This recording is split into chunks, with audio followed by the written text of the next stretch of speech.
Portnoy was so nice, like so cool, took pictures, just like was really like a gentleman about everything, which, you know, he gets a bad rap from certain people, depending on your opinion of him. He's a very abrasive guy. Yeah. I personally like him, but I can tell, like, I can understand why people hate him. Yeah. Like our sister Steve, his wife, oh, I hate Portnoy. I don't care that he was there.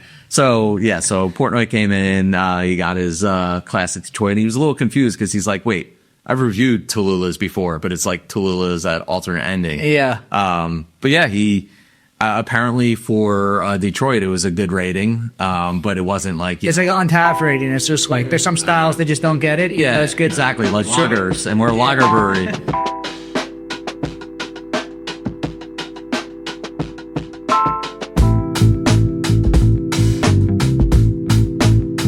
Welcome back to the Brew That Podcast. I'm your host, Richie Tevlin, joined as always by Evan Blum. Hello. Today we have Scott Novick from Alternate Ending Beer Company. Thanks for having us. Yep, and Jose Manchola from Alternate Ending Beer Company. And then also probably everyone knows you from Yankee Runner 77 on, is it just Instagram? Or just Instagram. Cool. So everyone has seen your pictures all over the place. But welcome. We've been trying to get this set for a while. There's a few cancellations. I think the Eagles playoff game was it was opening on Thursday. Yeah. So that was a while ago then. Yeah, it was the first week of September. Wow. Yeah, we had to text you guys like 3 days beforehand. Like, I don't think this is going to work out. But like, it wasn't football season, then like we very quickly realized. Like, it's like, is the game in Philadelphia? Because if it is, please cancel. Yeah. So this is kind of full circle. I met you like 4 or 5 years ago when I was thinking about getting started. Yeah. And you guys have the specific mechanical brew house. So I came by, checked it out, see what it was all about.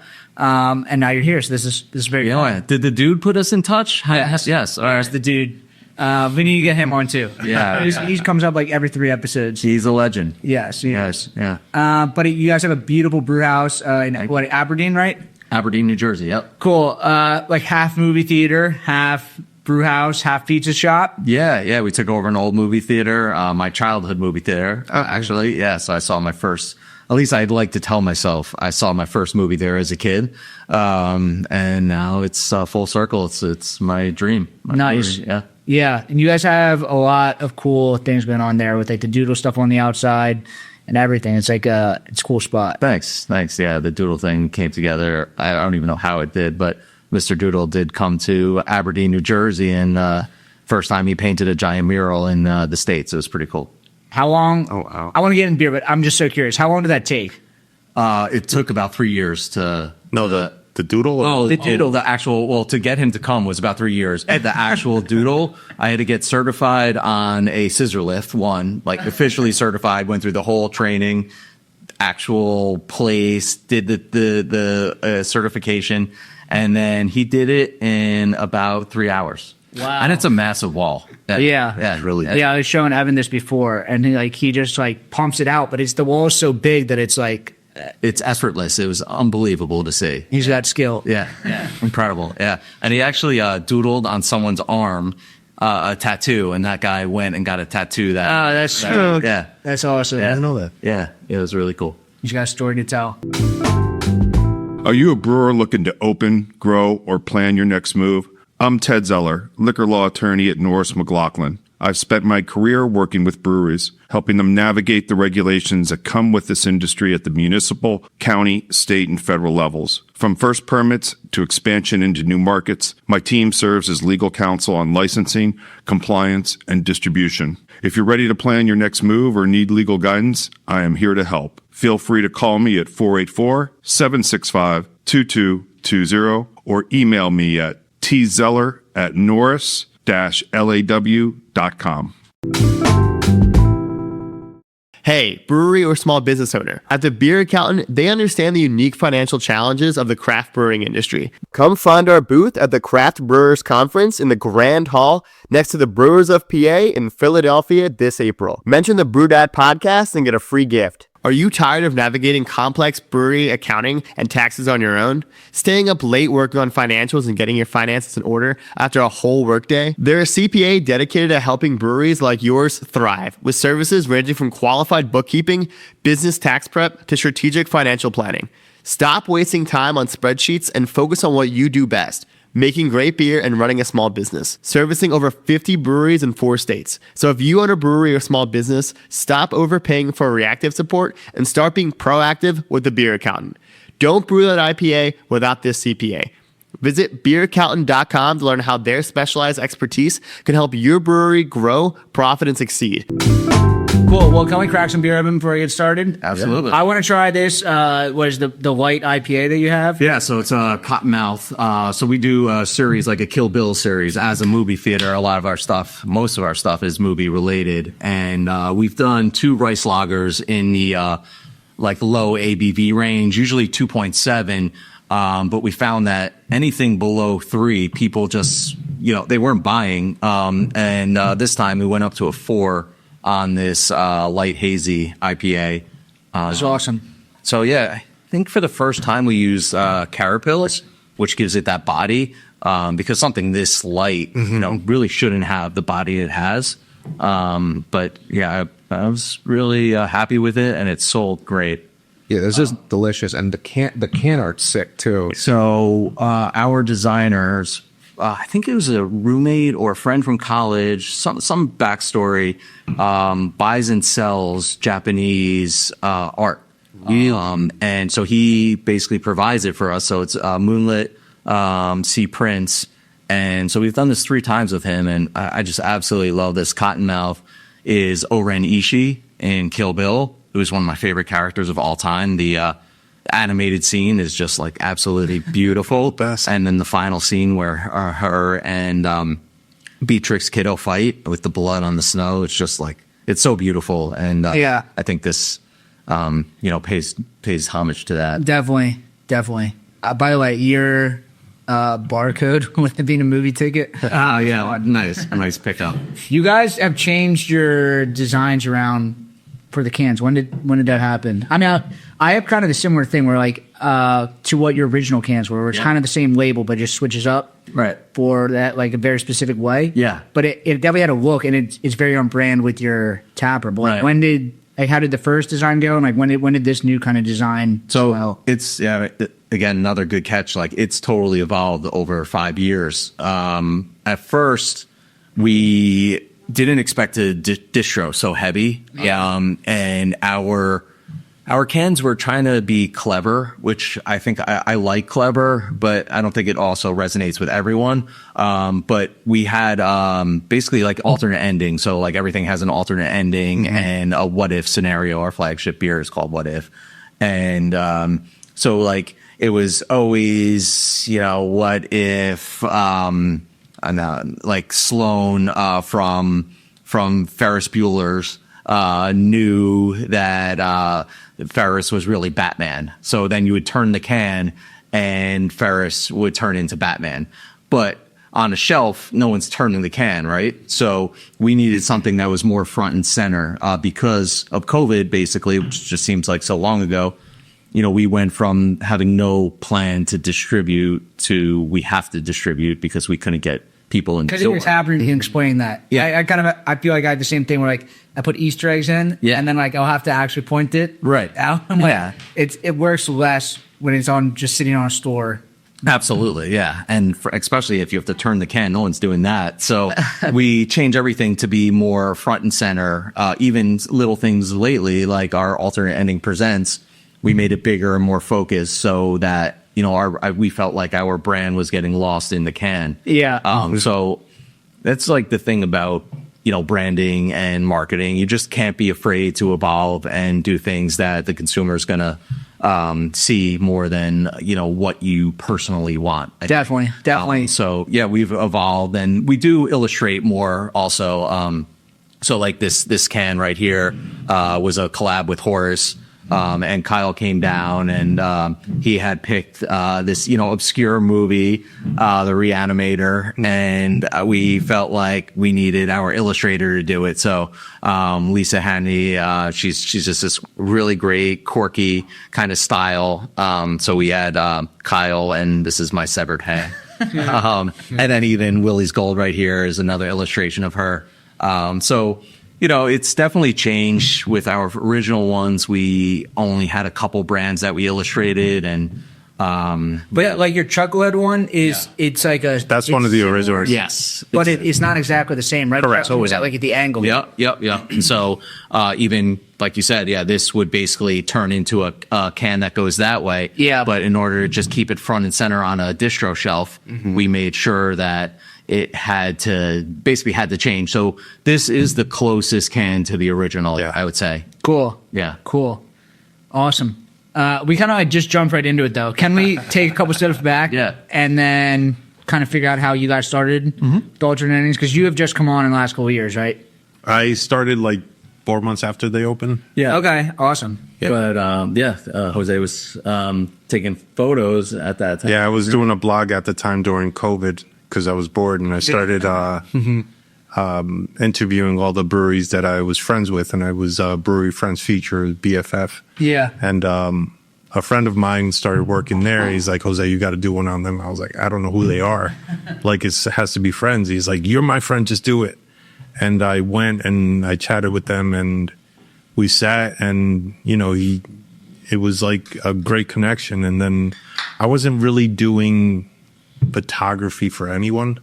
And So you were just writing at this point? yeah, I was writing and taking pictures of just beer, and if a brewery asked me for help, I would take pictures for them. Yeah. But it was never really, income or a job. Yeah. That's when Scott gave me the opportunity and said, hey, man, I want you to work for us. Yeah.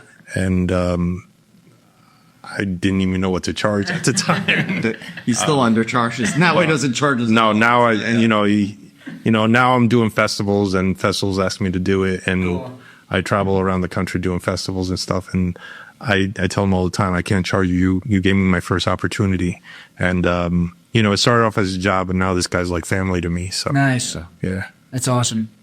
So then I guess how did you get started?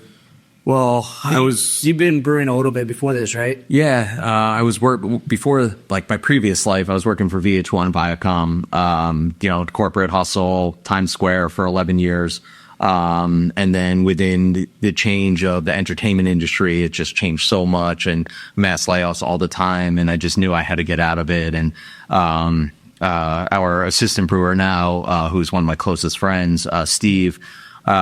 He had this idea one day. I moved from Jersey City to Colts Neck after Sandy happened. I feel like there's all these milestones in life that are based around tragedies, but they all have silver linings. So Sandy happens. I'm in Jersey City for 3 weeks. My condo gets flooded out. Move into Colts Neck and have this, decent sized backyard. Steve has the idea to homebrew.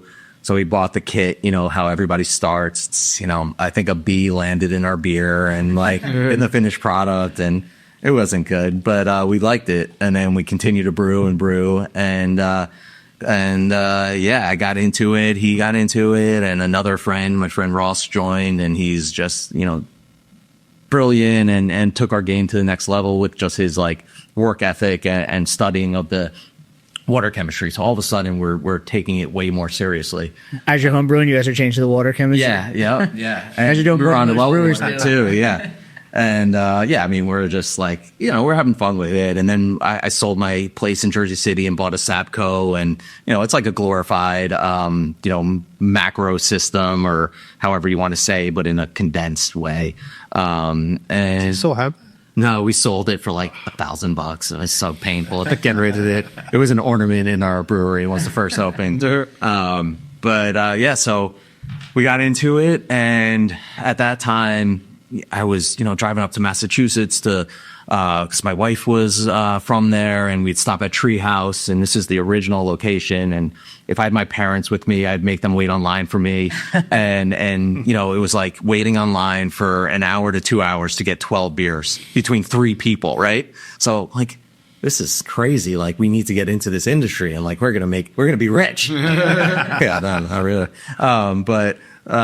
So I ended up going to American Brewers Guild, 22 weeks of online lectures, taking a chemistry course just to get into it. When did you do that? So that was probably, 2016, I think, 2017. We might have been in the same class. Yeah. Did you go up there? I did. To the last? Yeah. We were probably in the same class. That's crazy. Look at that. Yeah. That's unbelievable. So, That was It's mostly online. That's why we don't know. yeah. And then it was a week in Tazurov. Yeah. And everybody brought their beer, and there was someone from Creature Comforts who came, and one guy lived next to Troon, and he bought like a crowler of Troon at that time it must have been when Troon just opened, right? Because they're about 7 years, right? I think they're a little bit more. Yeah. So graduated ABG, and then I had to get out of VH1, right? Mm-hmm. And, I'm not making a ton of money, but I've worked 12 years and I put in a lot of time, but I'm just like, I got to get out of here. They're doing layoffs. I'm begging to get laid off, and they're not laying me off. I worked hard, and I always worked hard. Office space, like yeah, exactly. It's good reference. Finally, I get laid off, and I skip out of there, and the SVP of creatives turns to my boss. She's like, "That was weird. Why is he so happy?" Like, finally, I'm out. 9 months severance. I get a job with Other Half, cleaning kegs, and every day, when I'm cleaning kegs, I'm playing a game with myself. I clean 50 kegs today. How many can I clean tomorrow? Mm-hmm. All right, 60. I'm going to break my record. And they're like, who the fuck is this guy? Like, no one, people don't work hard like that. What year was this? Because Other Half was probably very new. Yeah, they still had the original tap room. They just had opened the new tap room in Center Street. So my first day on the job was the original head brewer's last day, which I was supposed to interview with him. And so I went in to interview with him, and they're like, yeah, we let him go today, and the keg cleaner's broken. I got it, great. So they're like, all right, good news. We fixed the keg cleaner. Go clean some kegs. And I did it, and 3 weeks later, they put me on the brew staff, and I was cellaring, running a centrifuge, and, being ABG, everything is theory, basically, right? And you spend a week there, and it's like, all right, go put on a tri-clam. Yeah. What am I doing? And then, all of a sudden I'm running a $250,000 centrifuge for Other Half. And I always say it's like, it was the Yankees for me, because I used to wait online for, beer. It was part of that crazy culture. And you were right while it was like ramping up, becoming like what it is. That's a very cool situation to be in. Yeah. It was back when it was just like, Other Half IPA, and it wasn't even Green City, and it was a West Coast IPA. If you remember, before Green City, it was. They're from the West Coast, right?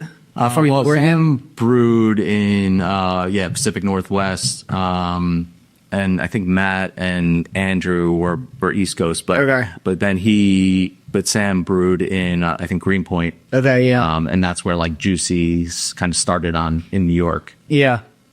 So I brewed there, and that was such a great experience for me. I learned so much, and we were running that system 24 hours a day, 6 days a week. And then finally, I'm working overnights and using smelling salts to get over the Brisbane Bridge.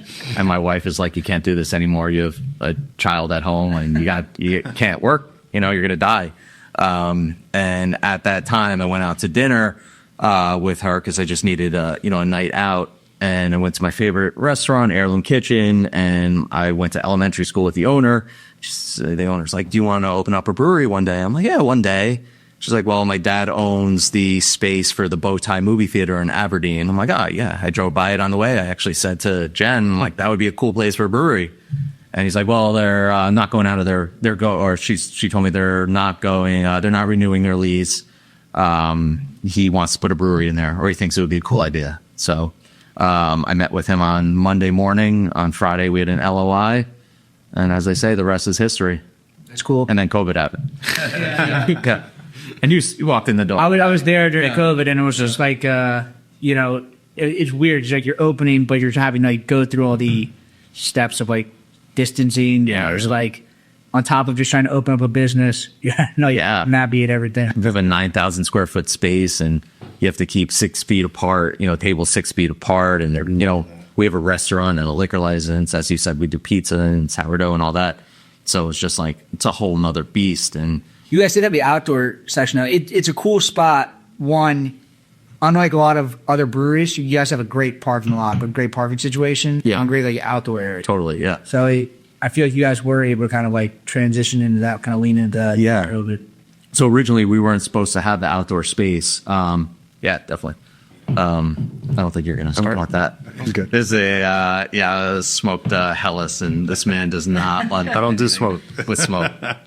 You don't. Who doesn't do barley wine? I forgot. Me. And I've never gotten so much hate in my entire life. That was Did that radiate in the circles too? Yes. We were just with Kenny at Human Robot. He mentioned it. dude. It's like one. I didn't say I didn't like barley wine. I said most people make a bad barley wine, and people were like hitting me up, telling me I make shit beer like anonymously on like Wow. People like DMing me like, dude, I'm so disappointed in you. I'm like, You're allowed to have an opinion. also. So that was fine, Pierce. They asked me questions every single month. I try to make it a little edgy so that he'd ask me questions. So I got Evan connected to it. So Evan says that he doesn't like hazy IPAs. I'm like, bro, boring. You got to be edgy. Yeah. And then homie, the next day it comes out and just like immediately don't drink beers posted like, what the fuck is this? Which I texted him afterwards. He's just like, dude, don't shoot the messenger. I'm shooting what I saw. But man. I stand by. I don't really, especially like, I don't mind them, but it's like, It's your least favorite. It's a personal preference. exactly. It was a personal question. Like, I don't. All right. But I feel like we have to Well, this man doesn't like craft beer. Yeah, I will not drink a smoked beer. I was either that or Roush beer. And I feel like if it was the safer option, either Roush beer. So, I didn't realize that there was a Facebook page just called I Love Barley Wine. Wow. Barley wine is life. Yes, barley wine is life. Yeah, and the predator by screenshotting and I sent me pictures of what me photoshopped in it. And I'm like, dude, what is this? Oh my god. That's funny. You upset the beer nerds. I know, and it's like I did not mean to like kick the hornet's nest, but whatever. I digress. What were we talking about? Just coming up and the COVID and 6 feet apart and trying to operate, and that's kind of where we went into this model with a brew pub. It originally wasn't the idea wasn't for a brew pub. It was a production brewery. Coming from other half, and watch it then scale from where they were to what they are now, which is a pretty incredible story within the brewing industry. I mean, same with Treehouse and Trillium. Like these are the we're all probably similar ages and came up in the same time. To see what these breweries who paved the way in Jersey, Kane, and Carton, and it was just such an incredible, almost like American dream. Like you're making beer, doing something that you love. And now you're opening up into bigger facilities, different regions. Like it's really incredible, but it's not as easy as it looks. Definitely. And then you throw in a worldwide pandemic, and it just changes everything. Yeah. So, so you have to adjust, and that's what we did. So it came down to now we have to distribute. Your kind of ethos goes out the window, where you're like, I'm only going to sell to accounts that I know clean their lines every 2 weeks. And like, yeah, you have to be careful about what you say. Yeah. First starting off, because like what you're doing day one is not what you're going to be doing like even like the next year. Yeah, definitely. And especially not like 10 years down the line. So you don't want to draw a line in the sand and then like have to step it for that. Yeah. So Definitely. you the kind of name alternate endings, all that came because the building was available, and then you were like, let's lean into this because So originally we were brewing on Eulenbrink Road in Colts Neck, New Jersey.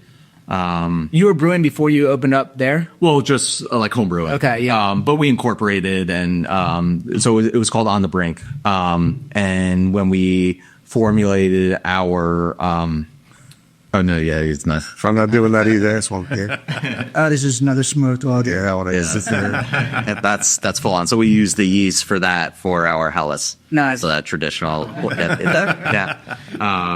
which I'm not a huge smoke lager. Well, we got to sell it. No, the beer's fantastic, guys. Let's see you drink it. Put your money where your mouth is. This is definitely smokier than the last one. The last one was yeah. very subtle. Yeah, definitely. So we're brewing on Eulenbrink. We incorporated it as On the Brink. Talked to our lawyer. Have you done a trademark search? Well, there's a brewery in Ohio called Brink Brewing. It's very far apart. We're fine. He said, well, maybe you should reach out to them, see if you could coexist. No, we can't coexist. And we're like, oh, well, okay. We got to figure out a new name. Movie theater. Open up a dictionary of like movie theater terms. Alternate ending, and like. It just works so perfectly. It's an alternate ending. for the movie theater. You know, it was like my childhood movie theater. People in Aberdeen, New Jersey. Aberdeen was built like Levittown, Long Island, right? So there's all these sections, and it's like everybody has pride in their section. Like, oh, I'm in the A section. I actually moved to Aberdeen. I was in the I section, and everybody's like very proud. And this was like the center of the town. So it was like it was like a story you had to tell to be like, hey, we're not kicking this movie theater out. They're not renewing, and we're coming in. So we're gonna try our best to fulfill the legacy that they developed over 30 years. But so this was like the movie theater's alternate ending. For me personally, it was like I was a 9 to 5 or really 10 to 6 at Viacom, and this is my alternate ending. For our head brewer Brendan, he was brewing in Kansas. He was from New Jersey, coming back to New Jersey and opening this place with me. It's his alternate ending. So like, it just worked on so many levels. Definitely.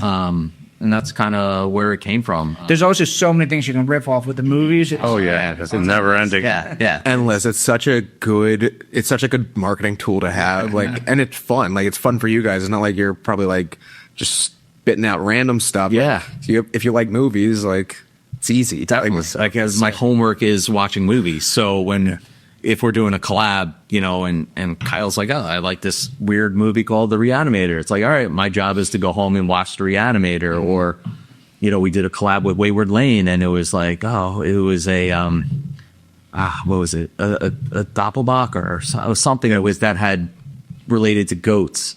So I watched The Men Who Stare at Goats. That was my homework for the night. Where next week we're releasing a beer that's finally based on one of my favorite movies, Dr. Strangelove. So I went back, watched Dr. Strangelove, and it's endless. This is Lord of the Rings, Mount Doom. Yeah. It's fun. Yeah.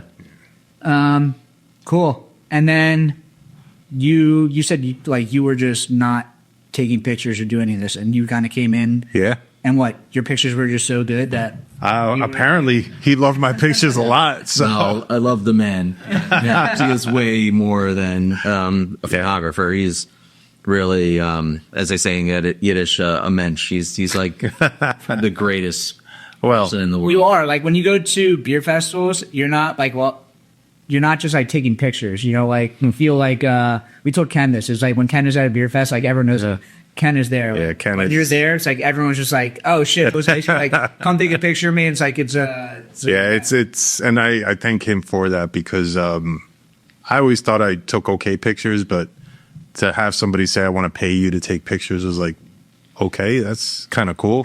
And then from there it kind of stemmed to festivals, and then it kind of grew from there, and I took that platform and kind of used it for myself selfishly to promote the charity thing that I do. And there's nothing self. Can we talk about that? Sure. So I was telling him about it. You were on the Today Show. Yes. So how and when did that start? And did that start off as a brewery thing? No, it was. It started 8 years ago. Okay. Well, it started way more than that. We used to have a bottle share every October. We would go to different bars, and it would just be a bottle share. And then I was having a drunk conversation with my best friend, Jason, and I said, I think I want to make this an actual event. He's like, let's do it, man. And then the following year, we spoke with Hudson Valley, and they were the first ones to host it, and it was 45 people.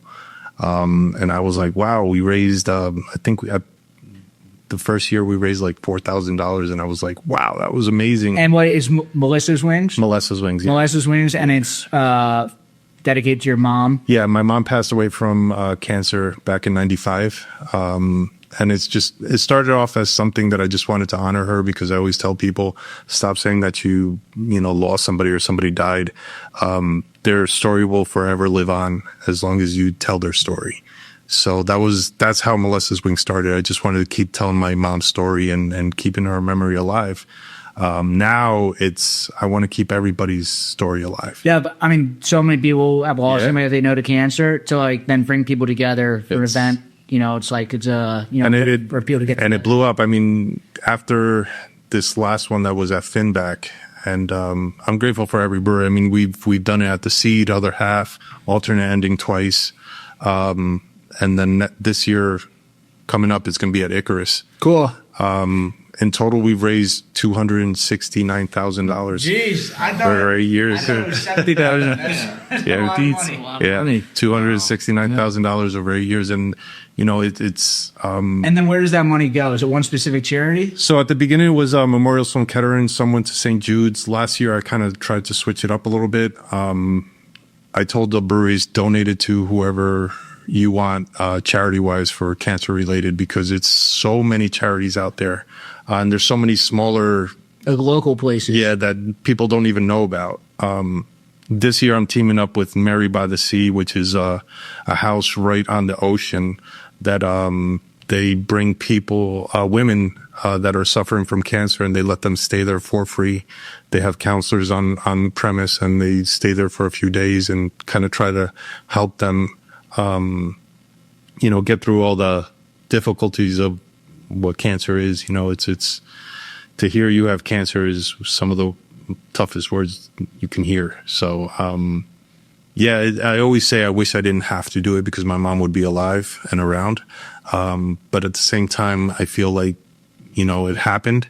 How can I keep her memory alive while helping others at the same time? Definitely. And it's something that I've never said, but I'm extremely proud of. And the people that I have helping me, like this guy, I can't say how much I love this guy for all the help that he's done with it. I'm grateful. I can't do it without this beautiful community. I mean, over $200,000. That's more than most philanthropies raised. Yeah. And it's like, well, you've done it in a couple of years. It's been 8 years. 8 years, but still, 8 years is not that long to raise that much correct. money. Yeah, it's something that I'm very, very proud of, happy about, and it is pennies in the bucket, but it's still something that it's going to keep growing. Like he said, very soon we'll be at $1 million before you even know it. So definitely, that's awesome. Yeah. So what are you expecting for the Icarus event? Like when you started this, did you have party planning experience, or I did not. I had zero. You just have a ton of friends in the industry. Yes. So I started meeting I wouldn't say the right people. It was just I made friends with. If you leave me alone for 5 minutes, I'll start talking to the wall. So around Human Robot, and there were 10 people in there. You knew 6 of them. It's crazy. That's not including the brewers and the owners. So some people who walked in. So yes, at the time there was people that were in the industry that were just like me. We would go to lines, and now they became part of the industry. People working out of the half Equilibrium. They just started working in the industry, and and they just wanted to help, and I was grateful for it, and I'm grateful for everybody in this community. Because I can't do it without them. And the people that, you're paying, bring in bottles, and they don't have to do that, but they still do. Icarus, I'm actually meeting with Jason in a few weeks to discuss what the plans are for this year, the space, how many people we're going to invite. They can put a lot of people in there. Yeah. Oh, yeah. Beautiful space. Hopefully we can raise even more. So I took about 2 months off because usually it takes about 10 months to plan all these things out. Yeah.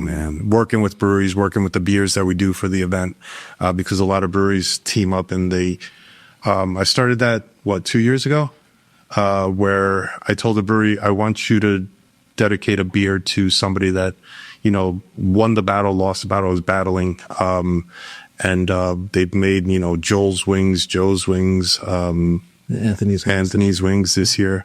So every brewery has made so many different wings beers. Cause like I always say, this isn't about my mom. It's just Melissa's Wings is the name of the event. Yeah. This is for every single one of us. So celebration of life. Remember when if it was at the Seed maybe, and you said, raise your hand if you know someone or it's going through, cancer, and every single person raised their hand. It's just something that affects all of us. It's just, and to have the beer community come together, and that's what's so special about this. It's just, not just, what they're doing for Jose and for cancer research. It's more of what we do on a daily basis for each other. We're always here to, answer our phone if you have a question about, a decoction or, pops or whatever. We're just always here for each other. Yeah, it's almost about like the community as much as it is about the money. Yeah, and the whole thing that happened with the Today Show, a buddy of mine, Dan, he reached out to me. He works for MDC, and he said, "Hey, Craig's Melvin brother passed away from cancer."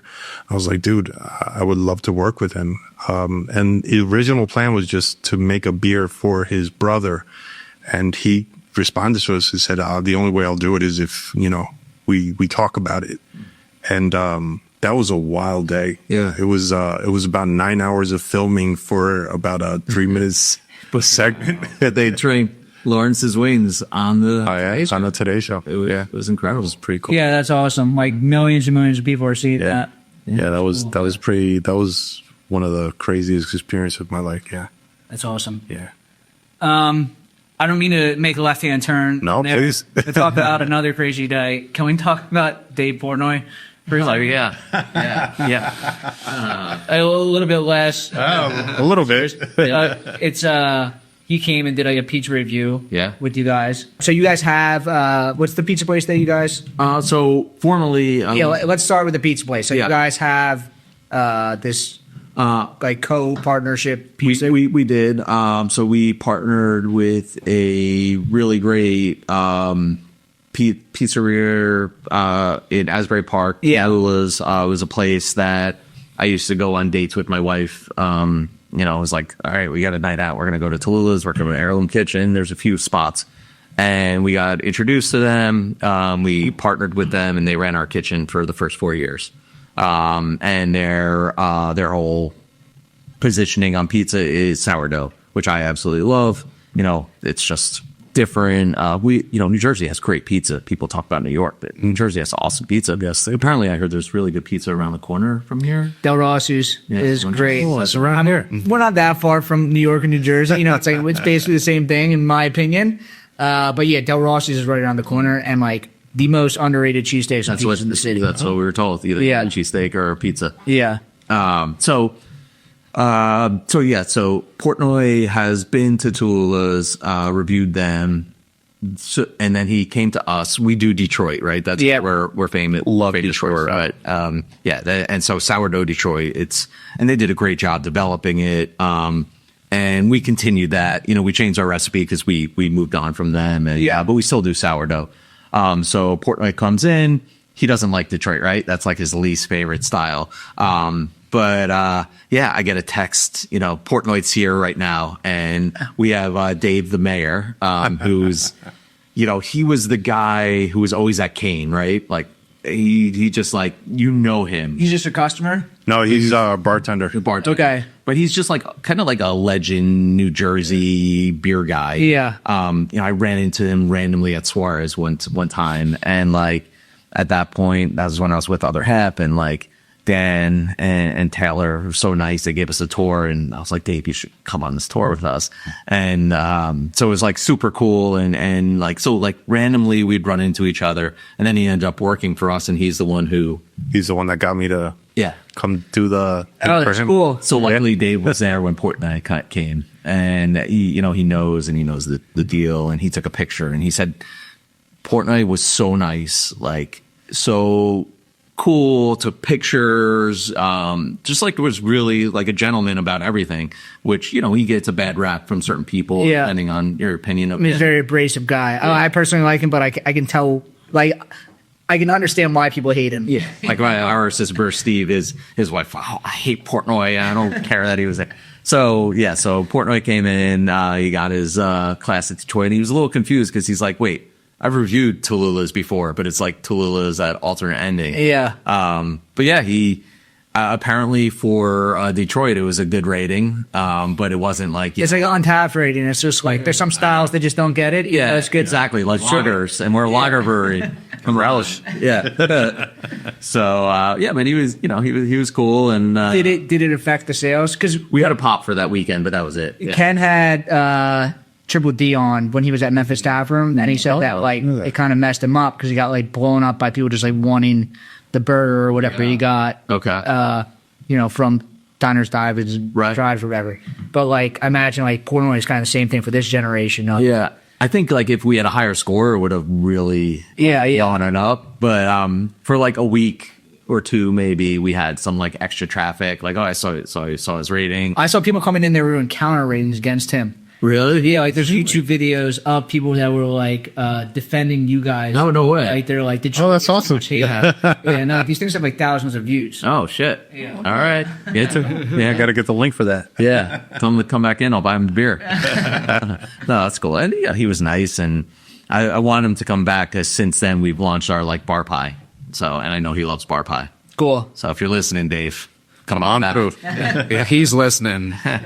Definitely Thrilled. He's an avid listener. Yeah. So you guys have taken over the kitchen, right? Because I remember when I came in to visit you, you were like, we're like kind of setting this up, and like they're showing me how to do everything.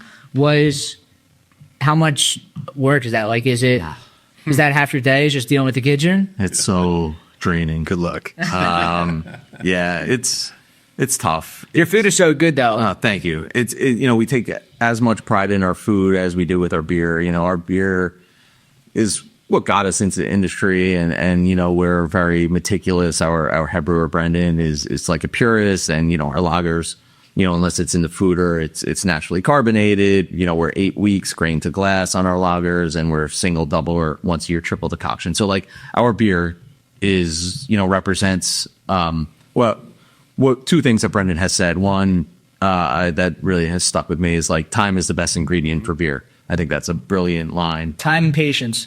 Definitely. It's not ready. The beer tells you when it's ready, right? You don't tell the beer when it's ready. Yeah. And then the other is like every single can of beer, my name is on the bottom of it, whether it's not but like it represents me, right? So I want it to be perfect. And I think that's the pride we all should take in our craft, whether it's beer or pizza or the work we do. Like Jose joined us to take over our social media, and I'm like, you have to balance both jobs. And he's like, I can't. I do everything at 120%. And like you can't, that's not sustainable, but that's the attitude we should probably take in everything that we do.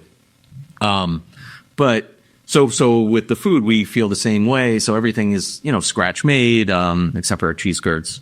I'm sorry if anybody loves cheese curds and think they're homemade. They're not. But everything else is pretty much scratch made. And so we take a lot of pride in our kitchen. But taking over a kitchen with a baking department, and it's a lot of work. And you see all these gray hairs. That's basically all came from the last year, probably. But when I came in, it was very heavy on sit down service. Is that still what it is? Yeah. It's still same service model. It's really cool that you guys have CBC in Philadelphia this year, and the keynote speaker Will from EMP. He wrote Unreasonable Hospitality, and every person on my management staff is required to read that book. And before I opened, this guy Larry Horowitz, who is on, he interviewed for the head brewer job. He just came up last night. He did. Yeah, he did. Oh, really? Yeah. Really? He's a legend too. Scott Morrison introduced us. Yeah. And he was actually instructor at ABG. He was your he was one of my instructors. Yeah, he was just like, do you know where Horus? I was like, I recognize the name. Yeah. But yeah, he was. Now I guess I'm trying to think which lecture on the DVDs he was on, but he was actually an instructor during the week at Drop-In Brewery. And he's like, well, if you're opening up a brew pub, not production brewery, you should read Setting the Table by Danny Meyer. And Danny Meyer opened EMP, and then Will was his GM, and that book changed my life. And then Unreasonable Hospitality was like almost like the follow up on it. And I know Unreasonable Hospitality. I don't know Setting the Table. Yeah, it's incredible. You should definitely read it. I actually prefer it, but just because it kind of guides my philosophy on running. What, Setting the Table? Yeah. Okay. Yeah. Well, he talks about like 5 pillars of hospitality, right? Cool. So the first is your staff comes first, right? No matter what, staff, it's not customers come first, right? Staff comes first, then your guests, then your community, then your vendors, then your investors. And if you do the first 4 right, then the 5th should get rewarded. Yeah. Sorry, investors, that hasn't happened yet. I'm working on it. But I think, that is what guides me in the restaurant. And you can't please everybody. And, 99 out of 100 people will have a good experience at our place. But I try to focus on the one that doesn't. But, there's always going to be that. Yeah. And so I had a review that was like, oh, that was great. Except there was this weird smell. Like, I don't know if it was the cleaner or something, or the busser's like rag. I'm like, no. So she gave us a 1-star review on Google because the person at the table probably farted. Like, come on, like, you got to be kidding me. So it's just like, you can't please everybody, but you try to. Right? Yeah. So our ethos really is, in everything that we do, we try to do the best that we can. It's like like I said, your food program's good. Your beer's obviously amazing. The tap room is set up. Do you guys still show movies there? Mm-hmm. Is that a part of it? Yeah, it's Wednesdays, right? Yeah, well, so we've done something different lately. We've done try to do like beer dinners. That works so well. Experiences. Yeah, experiences, and that's kind of what's changing. Like we talked about, you have to evolve in your branding and your but you have to also evolve in your business. And it's actually funny because Jose's wearing this, and what was the first thing Kenny said to you? Oh, I hate that shirt. take it off. And I was like, oh, I'm about to do a Devils one. And I said I would never do a Devil shirt. And I'm like, dude, I need money. I know it's going to sell. So, like, you have to evolve, right? So, we're doing like beer dinners, but they're kids' movies, right? So we did Beauty and the Beast and timed it where at every scene that they're serving food, we're serving the same food. And Gaston is in. So cool. That's so much fun, right? And the fact that we could do it, so we're showing the movie. Emily, our events planner, has this incredible China collection. She brought all of her China in, so it felt like a castle's meal. And we even served gray stuff. I had the idea of charcoal mashed potatoes. So it was the gray stuff is delicious. Yes, I have 2 kids. I know a lot about it. And, but Gaston's pub, right? So we had, giant liter lagers delivered when it was Gaston's. And he's like, I ate 3 dozen eggs. So we made deviled eggs. So it's so much fun. The content is endless. So yes, we show movies, just not the movies that you would think. Although, this is super cool. This past weekend, I guess one of our guests got word that we were doing these things. They're like, well, could we do something personal and rent out your movie theater and do a beer dinner? So they chose Goodfellas. Oh. And we did a beer dinner for Goodfellas for a private party of 25 people. And we did all the food from Goodfellas timed out to the movie. So super cool. I like that. Yeah. That's fun. Yeah. They're eating a lot of good food there. Yeah. Yeah. That's why I keep putting on weight. Yeah. It's dangerous to work in a tap room that has good food. Yeah. Eating an entire pizza every day. Yeah. But that's such a fun concept. And I come from the Gen Z set. I'm 27. So that's the type of, but that's the type of stuff that goes miles, absolute miles. It's super cool to see. You're a perfect case study. So what do you want to see? My problem is I'm living in a world of Goonies and Kevin Smith and Cheech and Chong and even the dude that's probably 25 years old at this point. So how do I connect with you? What are your not really classic movies? Adam Sandler, sure. I don't know, anything from mid 90s to 2000s would work. But then you guys had a Matrix beer? We haven't, but that would be cool. I had the concept for I love Kung Fu. I know Kung Fu. Oh yeah. That would be God, if we ever got North Park. That's where it came from. Yeah. But Matrix, that's a good idea. I don't know. I feel some comedy in there too would go hard. All right, so let's play. Oh, that's Kent and my friends couldn't get this, and they're not only potheads, but they're Give movie away. Yeah. Can you guess what this movie's from? No, Kung Fu. No, it's a kung fu movie. No. It's a comedy. It's a comedy that deals with pot. Cheech and Chong. No. I have no idea. Yeah. Am I gonna? Yeah, all right. So what that's are the you telling me? problem. Like, I'm like, oh, everybody's gonna get this, and no one gets it. Well, the cool thing is that like even though I don't get it, it's still a very cool looking brand. Yeah. It's the label of actual chocolate bar, which I actually didn't know it actually existed. Abba Zaba. So. Oh, is that the Dave Chappelle movie? Yep. Yeah. Yeah. Where it's like, Abba Zaba, you're my only friend. But like, it's like, I think of like, oh, everyone's going to get this, but no one gets it. Yeah. I mean, for me, we've had this conversation. Also, we just went to Mexico for his wedding. Nacho Libre. Congratulations, yeah. Yeah. Nacho Libre?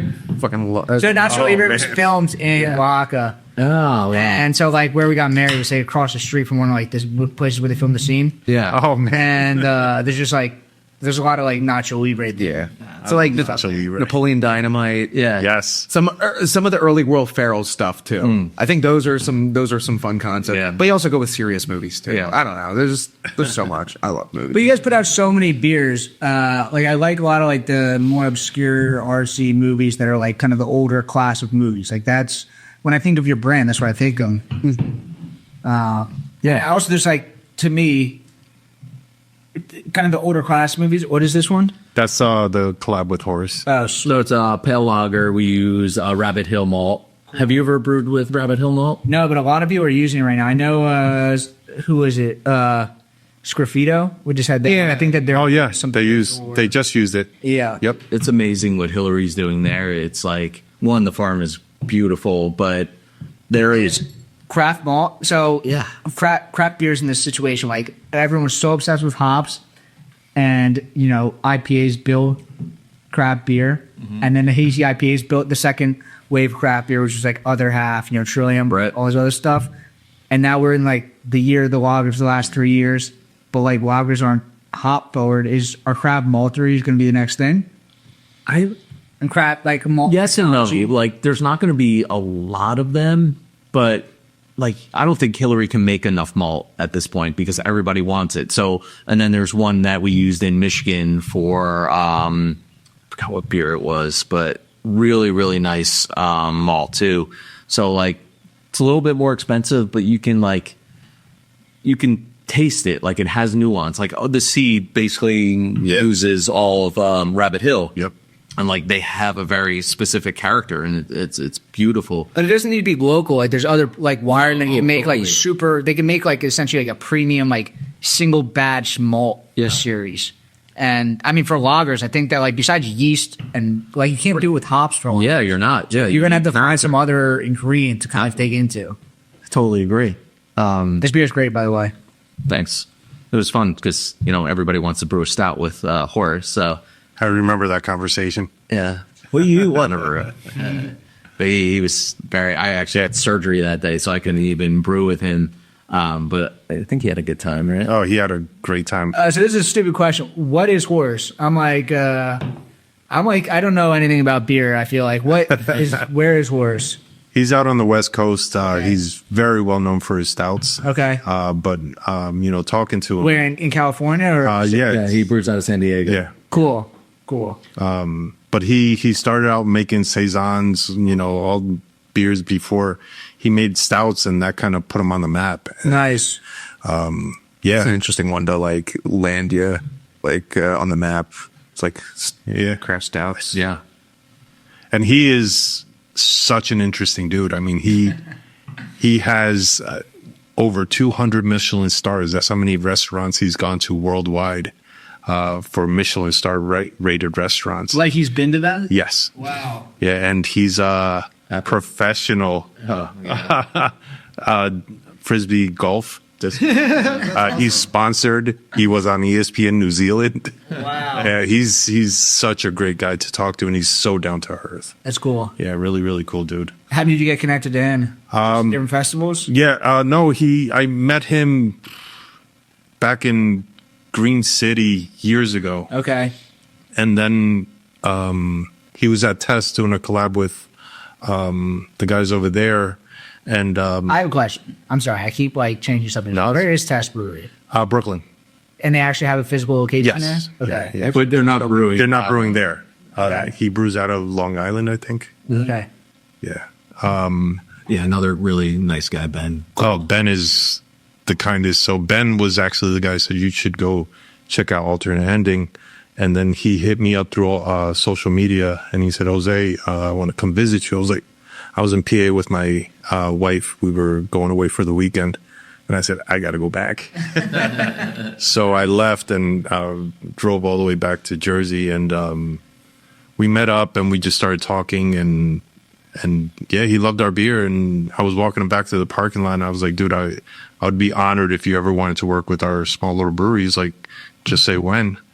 And he's like, as long as it's not a stout, because everybody's always asking me for stouts. I was like, shit.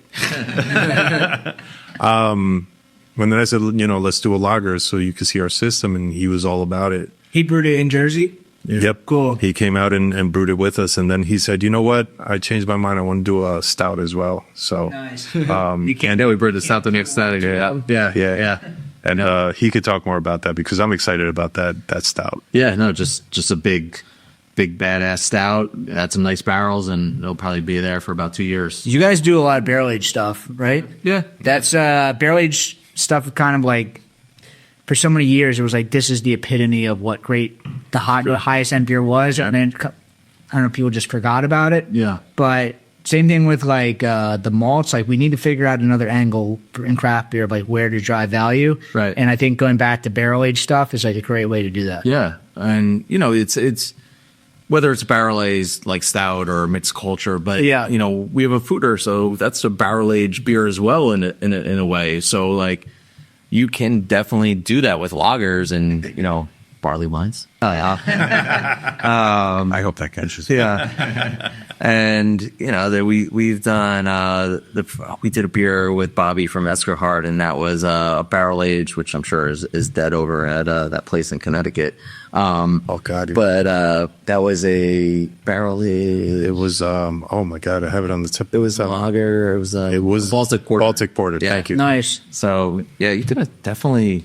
That was Into the Wild reference, right? Yeah. Yeah. You could have fun with barrels and different barrels. I had an idea, which I'm still trying to execute. I went to Madeira with some restaurant friends. Yeah. And, Madeira wine is something actually probably really important to Philadelphia because when the Founding Fathers signed the Declaration of Independence, they toasted with Madeira. Right. Didn't they drink like 200 bottles between like 70 of them or something? It sounds about right. There's some like ridiculous amount of alcohol they drank. Yeah, I'm sure they had to.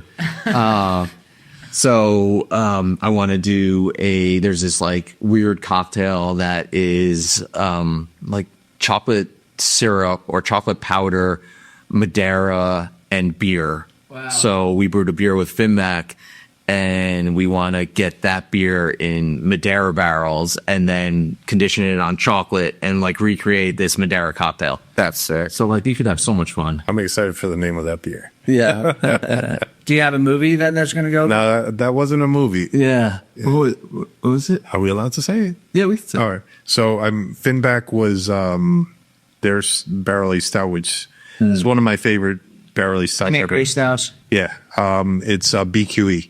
That's kind of their signature stout, barrel aged stout beer. So BQE is the highway going into their original location. So I said, what highway do we have coming into our location? GSP. So BQE, GSP, and we're going to use the same format from the BQE to make the GSP. Nice. So, Yeah, it'll be cool. that's awesome. Yeah, so I asked him if it was okay because we always do movie themes. He's like, yeah, let's do it. So, Feel like we have to crack this now that we're talking about barrel aged stuff. Definitely. oh, please, don't cut yourself. Yeah, this is the action shot. I actually thought about doing it. I was like, I'm not doing that. I'm clumsy. Nah, you should probably do it. You're more. No, you got it. Just need the bottle opener now. Yeah. Do you have it? That's all you need. Just That's it. Yeah, just What do you think I mean, you guys make so many different types of beer. What do you guys said you were like a lager brewer. Is it mostly lagers that you guys are making now? Yeah, I think we have pretty good balance, but lager is definitely our passion. And, we were set up with the decoction system. Give me cuts more. No, I got it. So the decoction system, lends itself to, did you get it? Do you end up getting the specific? No, I don't even have a spot. I contract brew right now. Okay. Yeah. Okay. So I came in a couple years after you, and I was just like, I don't think I'm going to buy system right now. Smart. Yeah, definitely. Well, so the specific decoction system makes it very easy to move wort around. And you guys designed it specifically for that, I remember, right? Yeah, with Scott. Yeah. There are a few things that could be tweaked, but so if and when you do it and you want to do a decoction, we can definitely work with specific to make a couple good adjustments. Cool. So we started with 320 vertical tanks, cones, and 410s. And then since then, we've added mostly horizontals. So we definitely take our lager program seriously, and almost every single lager we do is. It's also it's just so the fact that in your tap room you can see into the brewing production space. Yeah. There's something about horizontal tanks that are just so cool that it's it's very scenic. Yeah, and our Royal Rug right there. Our tank is close to the bar. By the way, this can is awesome too because it's very similar to the other one. Yeah. And that's one of our flagship. That's our first beer we ever brewed on the system.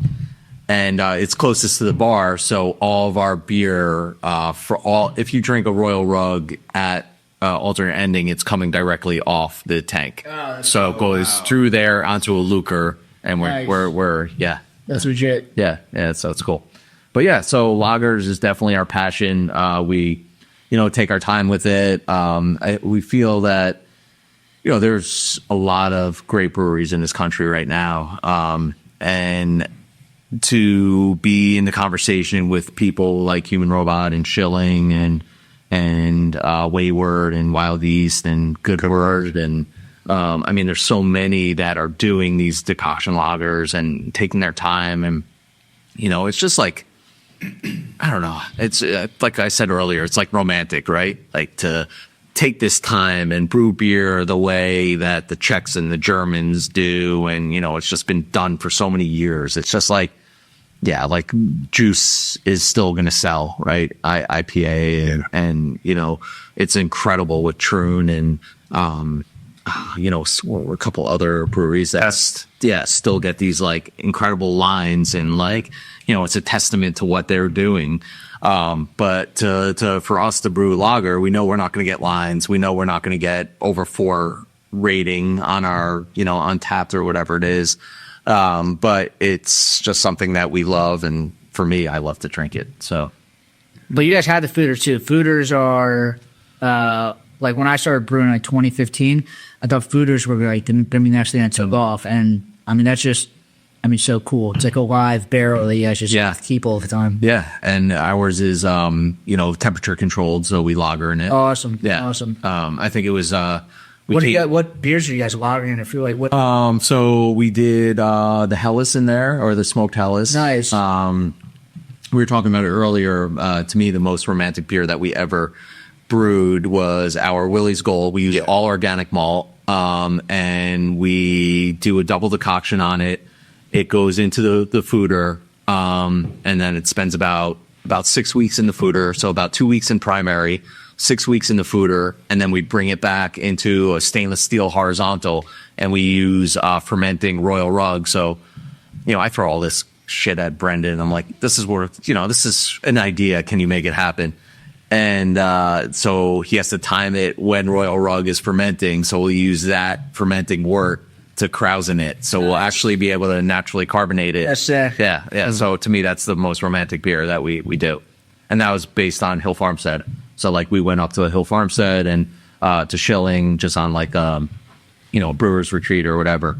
And we came back with that inspiration. So I went to my head of finance. I'm like, I really want to buy a foeder. She's like, no. She's like, this is the only time she's ever said no to me, right? And I was just like, you know what? this is the only time you've ever said no to me, and this is the only time I'm ever going to overrule you. And so we bought it. I don't know if it was worth it, but it was worth it to me.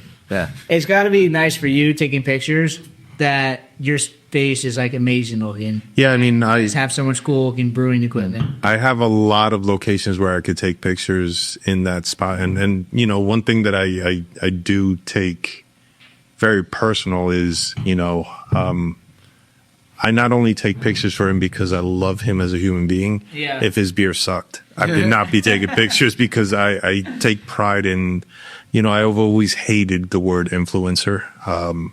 I always tell people I'm an educator. Yeah. I will not get into the fruited sours. I will not get into, you know, dessert stouts. You know, it's not my thing. I get why people love it.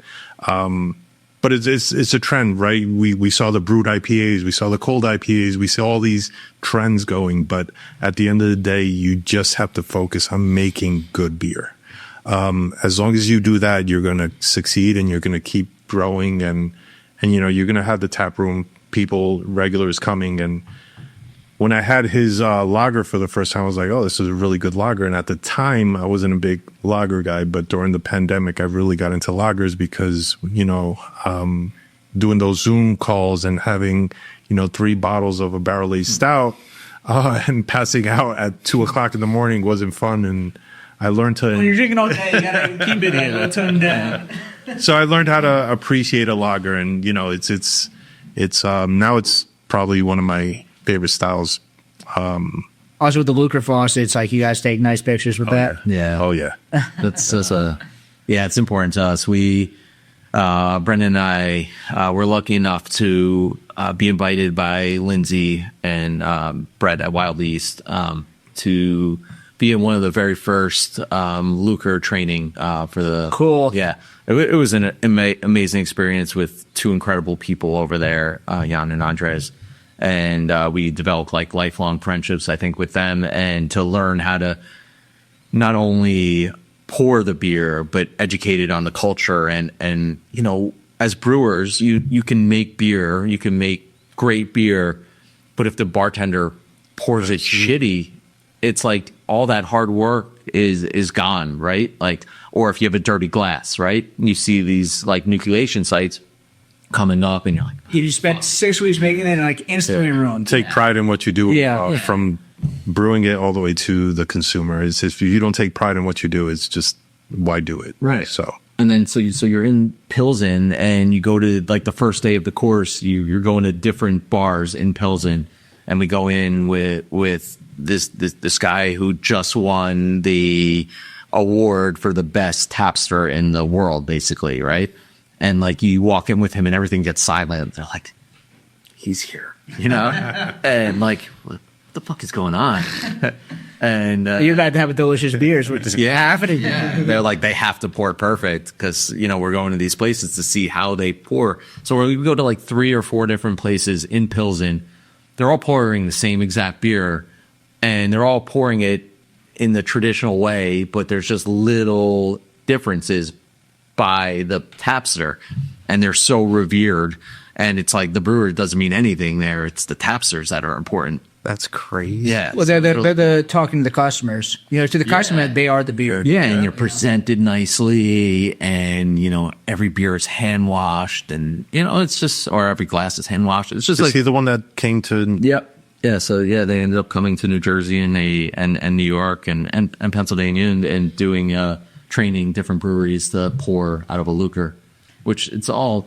So I have a question. On top of not liking barley wines, there's some other like preferences or ideas that like just everyone hates me for. The Lucre faucets. What is the efficiency of them drinking out of them? Like, can you pour IPAs through them? Are they more or less efficient? No, and then are they more or encourage that. less efficient? So if you don't know how to pour it, they are definitely less efficient because you're going to have a lot more waste. Okay. So if you have no idea how to use a Lucre faucet, you're going to waste beer. Okay, yeah. Can you pour an IPA? Absolutely. They encourage it. Because if you can dial it in, I feel like you should be able to get a slightly better, draft efficiency from it.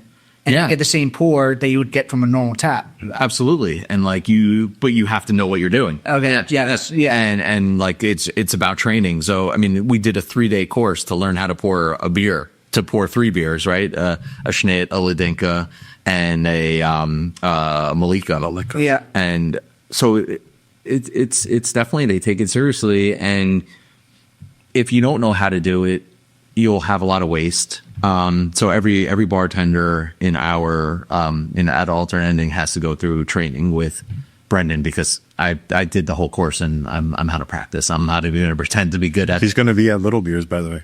Yeah, I heard that. Yeah. Or, Good word. yeah, no, what's her name? She's going to be there. So I don't think, Oh, it's not him? yeah. Oh, okay. I didn't know. Magda. Okay. Yeah, so it's like super cool to learn the right way. But to your original point or question, you could pour anything through a liquor, and I think they want that because they're in the business to sell For sure. tap handles, right? Yeah. So if you're only pouring lager out of it, you only are what style? Most people that have it, they have like 2 or 3 Lugers, and then the rest are kind of like, Yeah. I guess the normal draft tap handles. But Yeah. I don't know. It's something that I've been asking everybody that's all brings up Lugers, and everyone's telling me like, well, I don't know, that's kind of weird. I don't know. No, it's great. It you know what it does? It protects the beer, right? So there's no oxygen. So you have this beautiful foam that is always protecting the beer. You can tell, we're doing protein rests and step infusion and stuff for the final product. So, but when you put it through a Luker, you're getting this beautiful lacing on every sip that you take, right? A cocktail bartender takes a lot of effort. That takes skill. Yeah. And also, you probably get tipped more. I feel like. Can we ever put a cocktail through a liquor? Oh, Yeah, there you go. Yeah. Get a nice head on the wine versus a tapped wine. Yeah. But I feel like it's like kind of part of the experience of drinking the beer also is like how it's poured. It's the same thing as like making a cocktail in front of somebody. Yeah. Yeah, and it's, in my opinion, like if you go to any brewery now, somebody has a Luker, Definitely. Oh, yeah. but not everybody knows how to use it. But Yeah. you can tell, and I'm not trying to offend anybody, but you could tell who was properly trained on how to use a Luker, and it becomes one of those trends again, right? It's everybody has a Luker, we have to get a Luker. You don't just get it to get it; you have to learn how to use it. Right. That was my point with the barley wine. Not everyone can make a great barley wine, but yes. Yes. That was the point. Full circle. Yes. But I think we were like well past our time. All right. This was an awesome episode. You guys are very fun to talk to. Thank you. I'm sure I'll see you guys around. I'll definitely see you around at every single Yes, you will. But yeah, thank you for coming on. This is a full circle moment This for me. is great. And your beer is amazing. So Thank you so much. Thanks for having us. Yeah, this was really fun, and glad to share some beers and some laughs. And yeah. So go ahead. Yeah, no, it's just what's next for alternate ending. Oh, what's next? I'm going to South Korea next month. right. I'm really excited about that. My daughter is obsessed with Korean culture and music, and so partly doing it to connect with her because she's becoming a teenager. And Did she watch Korean dramas? Monica cannot stop watching Korean dramas. Day. Yeah. We just got back from a trip to Madrid, and the 3 of them sat in front of me, and I'm like, what the fuck are they watching? It is the worst TV I've ever seen in my entire life. It's all I will not be watching it. Korean dramas. Yeah. So yeah, We have a lot coming up this year. I mean, we have some cool festivals, some first time festivals, some repeating festivals that we'll be going to. So There will be a Little Beer, our next festival, and then CBC is in Philadelphia. You guys have to be pumped because We're hosting, so we're gonna have like you'll roll into. We're gonna do like I don't know, like you say something. This is come out after the fact. Yeah. We're gonna do like half-hour episodes with like people from on. That's awesome. So Yeah. I mean, like because this is in person, it's like this is our chance to get some people that will definitely get. It's gonna be really cool. And if you're gonna go there, the lectures and to see Will, and that's awesome. yeah, Yeah. soon after the landing and our derby. yeah, That's right. so we have our own event that we host once a year that he said he would never do it again. We have some big breweries pouring this year, so I'm very, very excited about to curate that list. And So it'll be I think May 2nd or 3rd. It's coincides with the Kentucky Derby. Nice. We call it the Brewers Derby. last year. So it's cool. So we have a liquor license, right? So we can buy everybody's beer, and then they don't have to be treated like they have to pour the beer, like a traditional festival. Like, hey, we're inviting you. You have to pour the beer. We're going to buy the beer, and you come and hang out. And it gives us the ability to have kind of like a big festival without making it big. Exactly. That makes sense. Yeah, this year is going to be a little bit. Is it in the parking lot? It's in the parking lot. Yeah. It's awesome. Yeah. You guys definitely should come to it. We'll be out there. Yeah. Don't want to miss it this year. There's a lot of really good beer. And that's the point of it, just to bring a lot of good beer from New Jersey, Pennsylvania, New York, all in one spot, which typically, because of New Jersey's archaic, terrible laws, you can't do. But we have the ability to do it. In the middle of New York and Philly, so you guys can it's perfect. We're going to have hopefully a few outside of those 3 areas. So. Nice. Yeah. Cool. Can we space get that to pour some beers down? We can go. Yeah. All right. I'm up for it. So then where can we find you guys? At alternate endings everywhere? Yeah. Alternate ending, I'm sorry. Yeah, no, it's all right. It's by my closest friends and partners at Lita next door. She always calls it alternate endings, and I always laugh. I always forget Evan's names. Yeah. There you go. I call my son my dog's name. It happens. But yeah, so we distribute. We're with Serene Cool. in Pennsylvania and New York and New Jersey. We self-distribute in a 10-mile radius because they changed the laws finally in New Jersey to allow us to do that. We were with 31st before Serene, and 31st were awesome for us to break into the Pennsylvania scene, but it just became more streamlined for us to go with Serene because they were doing so well for us in New York and New Jersey. We're in Virginia and South Carolina, North Carolina. So we have a pretty decent footprint. But yeah, I mean, best to just come visit us in person. And Definitely, your tap room's amazing. thanks. I'm trying to be there, be more present too. And If I'm there, I'll take your picture. There you go. yeah. But yeah, it's been a wild 5+ years, and hopefully 5 more because our lease goes to 11 years. It will be another 5 to 6 years. Yeah, we're just getting started. Yeah. Cool. Awesome. You can follow us at Brewdat, at the Brewdat Podcast. Follow us on YouTube. Subscribe. 5 stars, please. Thank you. Yes. There we go. Awesome. We'll see you guys next week. Thank you.